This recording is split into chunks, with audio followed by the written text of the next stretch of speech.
Catus Maximus here, this time reviewing, I'll call it the first generation Milwaukee 5380 2-speed corded hammer drill. So this is what replaced the relatively common, well, I shouldn't say common, but relatively well-liked 5370. So the 5370 2-speed hammer drills were based on the Milwaukee Magnum hole shooter half-inch drill body. Same motor, this happens to be an earlier one, 5.4 amps. I just made a video comparing an early and a later version of these 5370s. The early versions were 1,000 RPM in low and 3,600 RPM in high, but against the 600 watt motor or so that it had, rating it at 500 watts, particularly the fields, and both of these drills that I have pretty dark fields. They haven't burned out, but they've gotten really hot. So motors were burning up, particularly in high gear. So on the later models of these 5370s, they still had the 500 watt motor, but they reduced high gear down to 2,500 RPM instead of 3,600 RPM. Interestingly enough, Milwaukee was just too addicted to those high speeds. So what replaced the 5370 is the 5380, and there are two generations. This is the earlier generation. This was introduced in 1998. And in 2010, they changed from this to the more modern one, which has like a really smoothed out and tapered metal gearbox. They also got rid of this, which is one of the few hammer drills that I've seen. I've seen rotary hammers, reciprocating saws, particularly cordless stuff, where they've added these spring. Well, it's easier just to show it wiggling. It actually has a pretty stout spring in there, but that's the deal, is this has a spring-loaded handle here. And so it's supposed to dampen some of the vibration associated with hammer drilling. But they gave up on that, and in 2010, 12 years after they came out with this model, once again they revised it to have the smooth metal gearbox. Arguably is not as good a tool, and they got rid of this whole spring-loaded handle thing. Actually, if I squeeze it here, you can see it move a little bit more. So I paid 25 bucks for this. I thought it was okay. Of course, the old ones, were pretty nice, all metal. They were pretty heavy duty. They just were asking a lot for a little bit too small of a motor, but they had a really nice, expensive chuck on them. And on these, they went with a decent brand, a Rome, German-made, but it's one of the hollow sheet metal collar ones. This hammer drill's done quite a bit of work here, and we can see that it had some position where the bit was sitting for a long time and actually wore a little notch in the back of the jaws. So getting back to Milwaukee's addiction to speed, this is 1,500 RPM in low, 3,500 RPM in high. I wonder if you can see that here. Well, maybe not. I have to get a lot more zoom, I guess. There we go, 1,500 in low, 3,500 in high, but this time with a 9 amp motor. Also, this was I think the first generation of their 2-speed hammer drills that was outsourced, but this was not in China. This was made in the Czech Republic. And to be honest, I have not run into many power tools made in the Czech Republic, so I thought that was kind of interesting. So it doesn't have the best chuck. Pretty simple. We have just a little lockout, so we have our hammer mode. And this one still has a pretty good hammering action. Drill only. And of course our 2-speed gearbox. This is a little bit more modern, so they spring-loaded it. A lot of older hammer drills, when you're shifting gears, you have to turn the knob and adjust the chuck, but in this case you can just flip the switch and then hear that click. That was the spring-loaded mechanism locking into place. And then there's the high gear. And what I'm assuming is in 2010 is when they moved production to China, and they took the opportunity to kind of go with a redesigned drill, and that's why it was a little bit cheaper without the spring-loaded handle. And it's saying something when you think that it's too expensive to manufacture your tool in the Czech Republic and you have to move it to China. Standard size collar here, so this I'm using a DeWalt side handle. This did not have its side handle. Other than that, it's a pretty stout drill. I mean, 9 amp motor is powerful.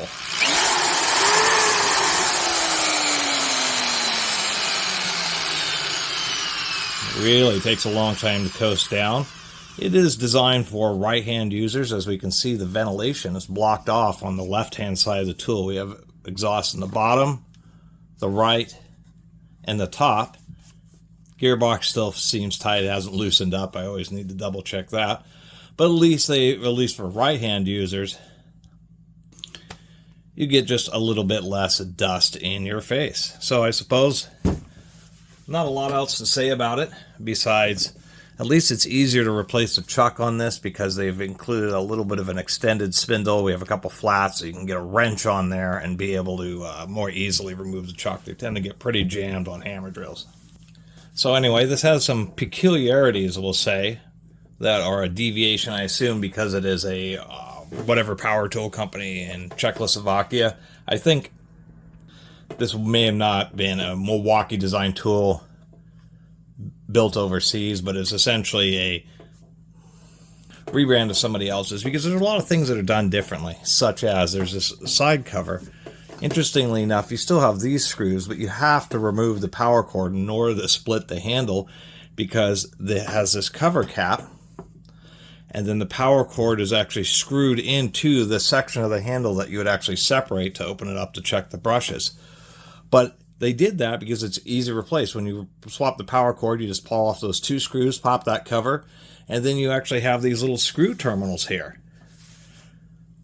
So all you have to do is put some ferrules on the ends of the new wire, put it in there, and it's actually pretty easy to replace. No cord pinches or any weird stuff like that. Just some screw down terminal blocks and a couple screws for the cord pinch and a couple more screws for the cap. And I think that's a pretty interesting design. It does use T15 screws, where it's T20 is really the standard that Milwaukee has been using. But in this case, you have to remove the cord or remove these 2 screws in the cord pinch in order to separate the handle. It also has this soft grip that snaps into the back there.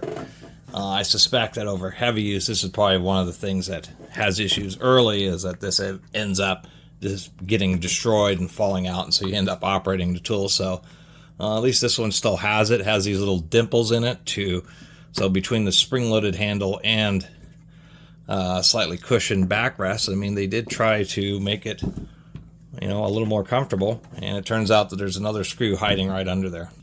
Kind of a process here, but those blocks, the other side is where it has these screws that point this way, and that's how these terminals are held in place. Once you do that, they kind of want to just fall out. The other thing, if I haven't already lost them, is it has a very interesting way of holding the handle. It's just a little bit curious. I mean, we have a little rubber gummy that kind of holds the trigger in place, and then we have a little soft block here. And how the handle is actually retained is there's these little steel barrels that sit into these slots here, and these little cushions are what's providing the dampening effect, because the little cushion sits right here, and then these guys sit in these little slots here. So what this is doing is these are stabilizing the handle, but allowing it to rock back and forth a little bit and slide back in and out a little bit, with these cushions kind of stabilizing it. Kind of an interesting design. A little bit annoying to reassemble because you kind of got to stack everything and get it all to align. Now, we can see that the brushes are pretty worn, pretty far into the brush holders. I think they're still good, or I should say that they haven't hit their stop. Oh, come on, camera. But you can see that the brush wires, maybe like that, are pretty discolored. It's definitely gotten pretty hot, which tends to happen. I've noticed that on a lot of hammer drills. They just tend to get, oh, I see, that thing is just kind of floating there. It doesn't even, the handle's what even keeps these things in their pocket. That's kind of interesting. But with hammer drills, people press hard and they get run continuously for long periods of time and just end up getting worked. And I've seen that quite a few times with the brushes are like that.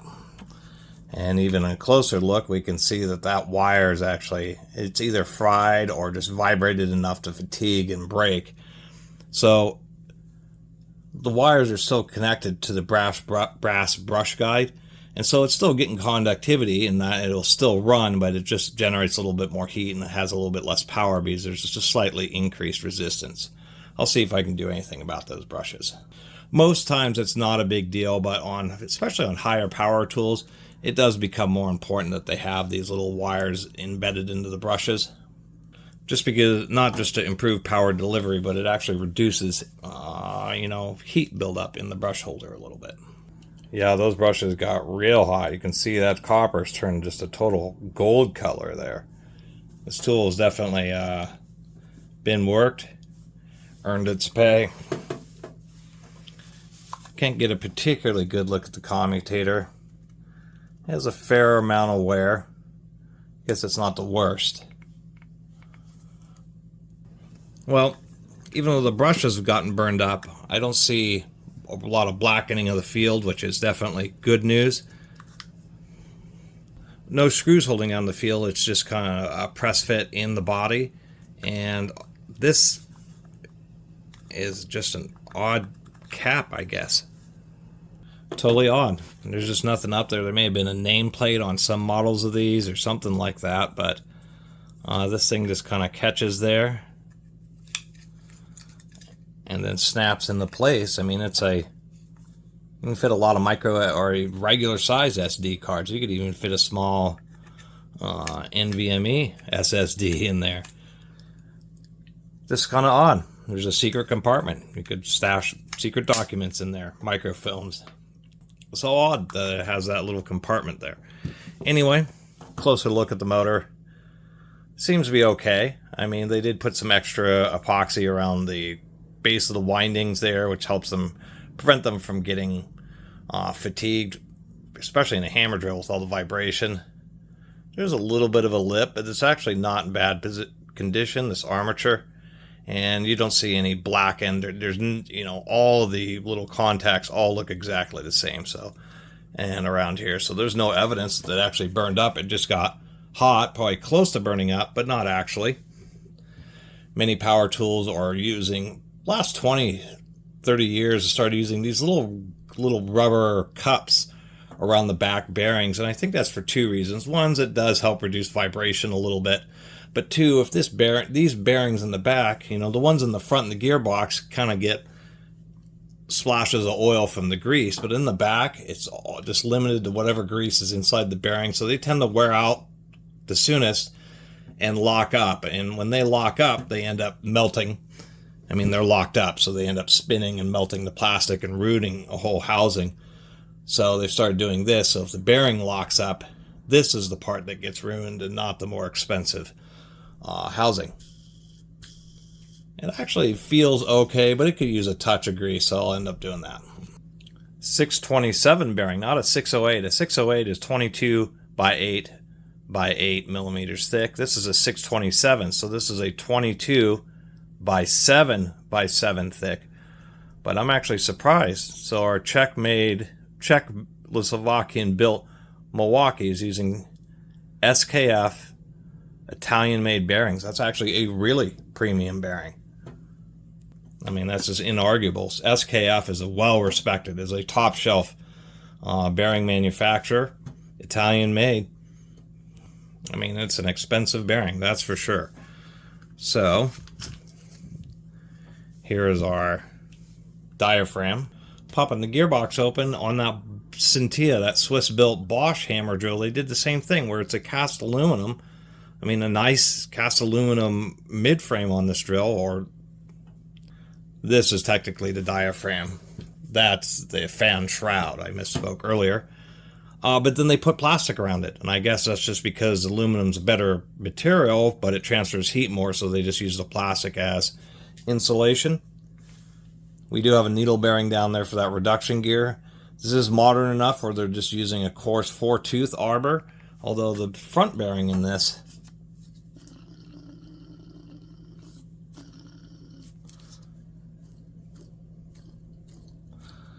doesn't sound super great.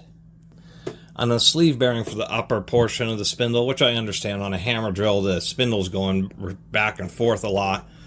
So it's kind of a toss-up whether a ball bearing that has a fit to where the spindle can slide back and forth in it, a needle bearing, or a oilite or a sleeve bearing really is the best for something like a hammer drill.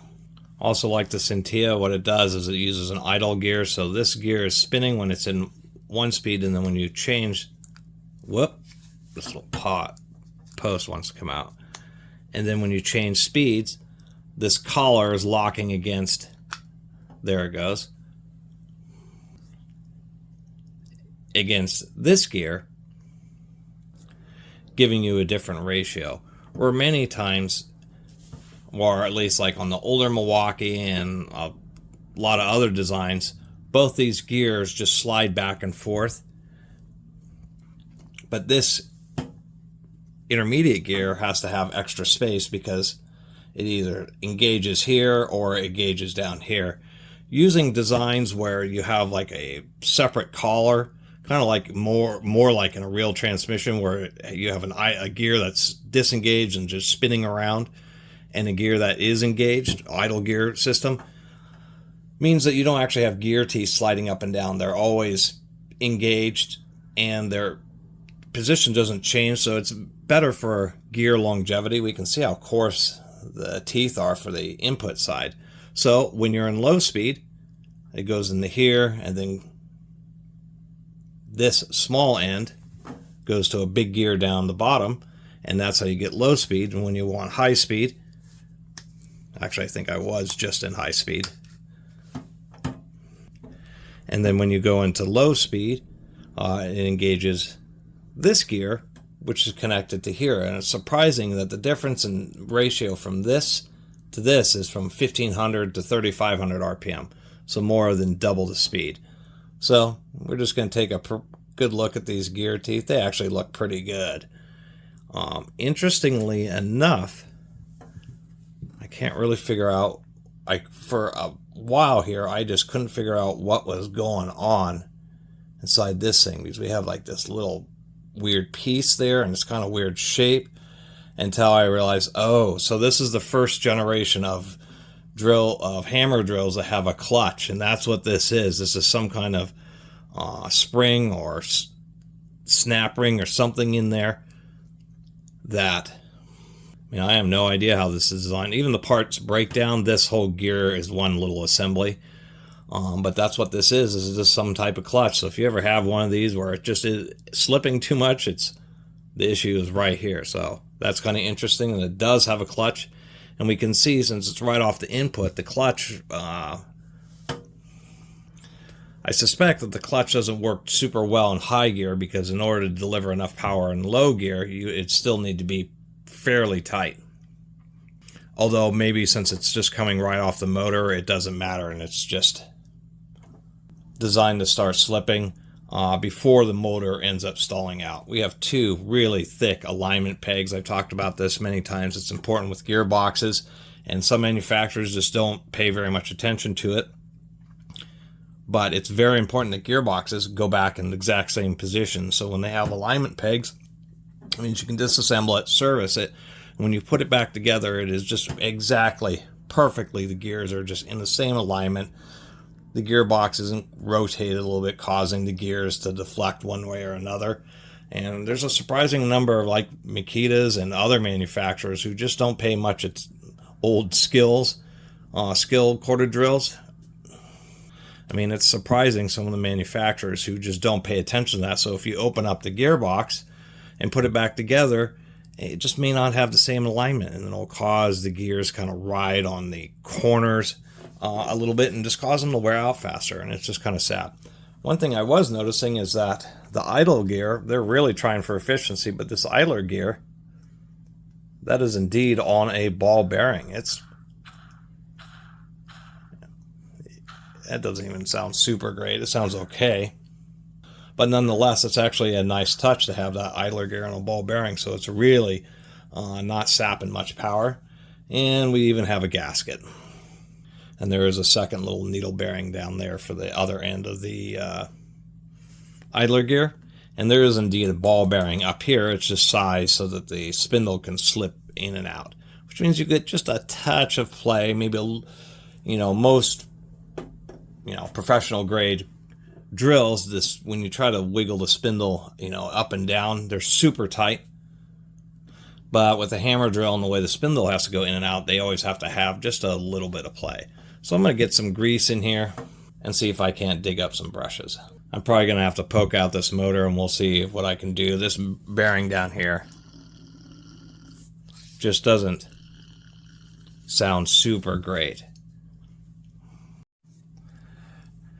To get the motor out, they actually have these little cutouts so you can get at the screws which hold a metal plate which are keeping the bearing held into the housing.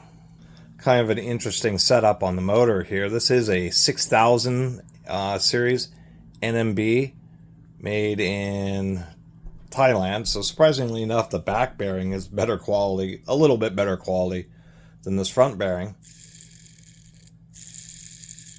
But that thing isn't longing. I may actually have a 6000 bearing. Interestingly enough, they have this collar here, and I wonder if the idea behind this is maybe they think it helps shield the bearing, or maybe the bearing just has a pretty loose fit to make it easier to service, and so the collar is just being used to actually help retain it. And here we are. Took me a minute. The brushes were kind of odd. They weren't really metric or fractional. When I measured them, they were 380 thousandths wide by 192 thousandths thick, and it was an in-between metric size. I ended up having a couple of old brushes from some old tool I took apart that had the wire offset coming off the top of the brush, which was really what was necessary. And so I had to spend some time with the filing down the brushes so that, you file and then you take a pair of calipers and measure, and it takes a few minutes to resize some brushes, but fortunately they're soft and you can do that. Probably the biggest hassle was those little steel cylinders that you gotta, and a little pad. You gotta set those cylinders and the pad in their little spots, and then take the handle one half, set it on there while fiddling around with the wires and everything, so that it will sit on top of those little cylinders and that pad, and then you got to hold it while you flip the thing over so that you can finish managing the wire, set the other two cylinders and the other pad, and get the whole handle on there. And it's just you can imagine you're trying to hold one handle half on and can keep pressure on it as you're flipping it over and trying to deal with wires, and it's just really easy to get it to shift, have one of those cylinders fall out or shift or something, and so you got to do it a few times. There's that cover where it has a secret compartment. Just no idea why there's a secret compartment in it. But after some fiddling, I was able to get the handle back together. So the Milwaukee's flex handle with the cushion grip, they did try. This is a little bit lower vibration than many other hammer drills, and so oddly enough, they got rid of that in their new Chinese-made ones. So they went from those old-style American-made ones to actually a pretty nicely built Czechoslovakian one that had SKF bearings on the motor. Nice. Actually, interestingly, it had an SKF on the back, but an NMB on the front. And it was not a rubber sealed on the front, and that one had actually gone out. So replaced those two bearings, got it all back together. Pretty nice system. It does have the clutch. This is the first Milwaukee hammer drill that does have a clutch, and it is both gears, since the clutch is just right off the motor. But after a little bit of grease, you have a little bit of whine because those are new brushes. They got to break in.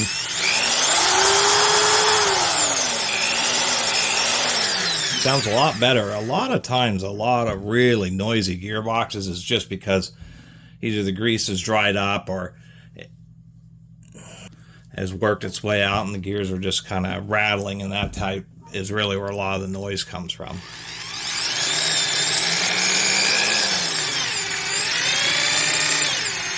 Actually sounds pretty nice, and I'm glad it's a more modern version.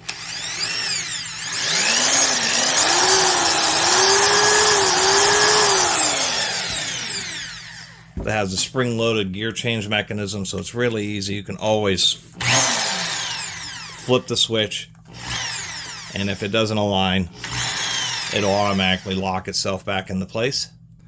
And a pretty strong, I mean, they're rating this at over 1,000 watts. I think 1,080 on the nameplate, 9 amps by 120 volts. So it is much more powerful. I mean, it has an 80% more powerful motor. Those old Milwaukee 5370s only went up to 5.5 amps. So actually, yeah, it's about 65% or 70% more powerful of a motor. So they were high speed, and then they went to lower speed because they were burning motors out. Came out with this one, which are much bigger motors, so they could go back up to the 3,500 on high, and then they boosted it to 1,500 on low instead of just 1,000. Did give it a cheaper chuck. That's probably the biggest downside to this thing. But other than that, you know, maybe it has a plastic front case there, or it's metal on the old school ones. Kind of doing the, well, I'll call the Euro thing, where they have a metal center section, but then they have a plastic surround on it. But just besides that, the motor's really well balanced, really smooth running. And, you know, it even had like the little heat sink coming off the trigger switch to help keep it together. Has an interesting system where it's, once again, a bit of a hassle to actually change brushes, but changing cords with this little cover and those little screw terminals is actually super easy. One of the easiest tools of any type to change the cord besides the quick lock, where you just plug in a new one. It's not a bad system. So anyway, so my review of Milwaukee's 5380 2-speed flex handle hammer drill. Thanks for watching.